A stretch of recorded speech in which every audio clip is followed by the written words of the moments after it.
वंदे मातरम। विश्व की सबसे बड़ी पार्टी भारतीय जनता पार्टी के हम सभी कार्यकर्ता हैं और मुझ जैसी एक छोटी सी कार्यकर्ता को भारतीय जनता पार्टी ने इतना बड़ा मान सम्मान दिया, उसके लिए मैं भारतीय जनता पार्टी को प्रणाम करती हूँ और मैं ये विश्वास दिलवाना चाहती हूँ कि भारतीय जनता पार्टी को और संगठन को आगे बढ़ाने के लिए दिन रात अपनी मेहनत और लगन से कार्य करूंगी। और जैसा कि आप सभी जानते हैं कि भारतीय जनता पार्टी में निरंतर कार्य चलते रहते हैं। अभी 6 तारीख को भारतीय जनता पार्टी का स्थापना दिवस था और 7, 8 और 9 तारीख को हमारी सक्रियता सदस्य अभियान चला हुआ है। तो सभी जो सक्रिय मेंबर बने हुए हैं,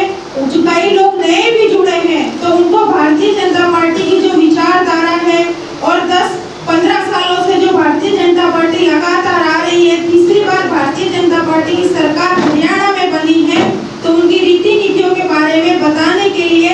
आज के हमारे यहाँ पर वक्ता आए हुए। सबसे पहले तो मैं हमारे सांसद भाई नवीन जिंदल जी यहाँ पर पहुँचे हैं, मैं उनका बहुत बहुत स्वागत करती हूँ। और हमारे मुख्य अतिथि भाई सतपाल जांबा जी, वो भी विशिष्ट अतिथि के रूप में यहाँ पर पहुँचे हैं, मैं उनका भी स्वागत करती हूँ। और हमारे इस कार्यक्रम के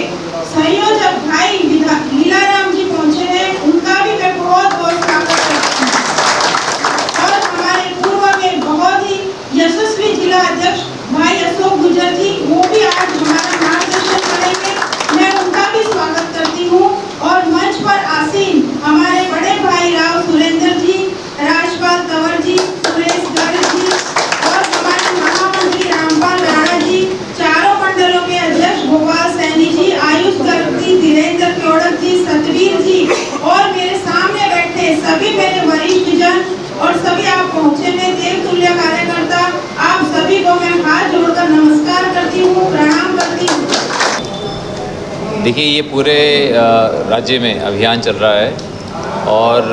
भारतीय जनता पार्टी, आप जानते हैं कि विश्व की सबसे बड़ी राजनीतिक पार्टी है, सबसे बड़ा एक राजनीतिक दल है और ये एक डेमोक्रेटिक पार्टी है।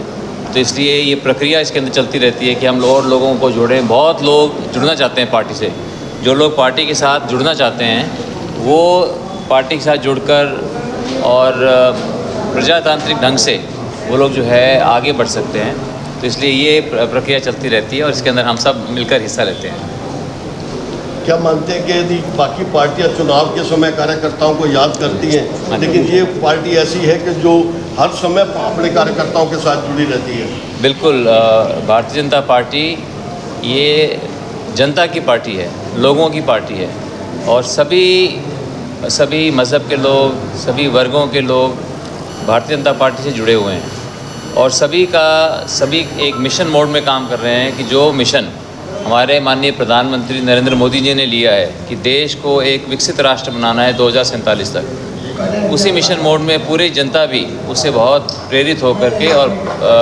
पार्टी से जुड़ रही है, जुड़ करके अपनी भूमिका सब निभाना चाहते हैं और उसी के लिए हम सब प्रयासरत हैं। नवीन जी, वक्फ बोर्ड के बिल को लेकर क्या कुछ कहना चाहेंगे? कितना फ़ायदेमंद जो है वो लोगों के लिए रहने वाला है, जबकि कांग्रेस उसको कहीं ना कहीं देखिए, वक्फ बोर्ड का जो बिल आया है उससे जो है ये सुनिश्चित होगा कि जो वक्फ बोर्ड के नाम पर जो गलत काम हो रहे थे वो गलत काम होने बंद होंगे और वक्फ बोर्ड जो है उसका जो उद्देश्य है कि उससे जो है जो गरीब हैं लोग उस समाज के, उनकी मदद की जाए, विधवाओं की मदद की जाए, बच्चों की मदद की जाए और जो इतनी लाखों एकड़ जो ज़मीन है पूरे देश के अंदर और उसका जो है पूरे साल का जो उसकी आमदनी थी वो बहुत ही कम थी, उससे जो है वो सारी की सारी जो उसके अंदर त्रुटियां हैं उन त्रुटियों को दूर करने का एक प्रयास है और मैं समझता हूँ कि इससे सभी देशवासियों को इससे बहुत फ़ायदा मिलेगा। तो कांग्रेस विरोध क्यों कर रही है नवीन जी, आपकी नज़र में? देखिए, कांग्रेस जो है कि आदत है विरोध करना, कोई भी अच्छा काम हो और ये दुर्भाग्यपूर्ण है कि कोई अच्छा काम भी होता है तो भी उसका जो है कई राजनीतिक दल जो कि विपक्ष में होते हैं वो उसका सिर्फ जो है उनका विरोध करना क्योंकि वो ये नहीं सोच सकते कि हम कैसे, अगर कोई भारतीय जनता पार्टी को अच्छा काम कर रही है, कोई सरकार अच्छा काम कर रही है, तो उसका समर्थन हम कैसे कर दें। तो उनकी ये मजबूरी है कि समर्थन नहीं कर सकते, इसलिए वो विरोध में खड़े हो जाते हैं बिना बात के। और जिस तरह से आपने संसद की जो जितनी भी डिबेट हुई, आपने वो देखी होंगी कि माननीय गृह मंत्री अमित शाह जी ने बहुत एक एक चीज़ को बहुत स्पष्ट किया, बहुत बताया। तो उसको देख करके, और अगर आप सारी बातों को देखेंगे, जो उसके जानकार हैं, अब उन डिबेट्स को उठा करके आप सुनेंगे,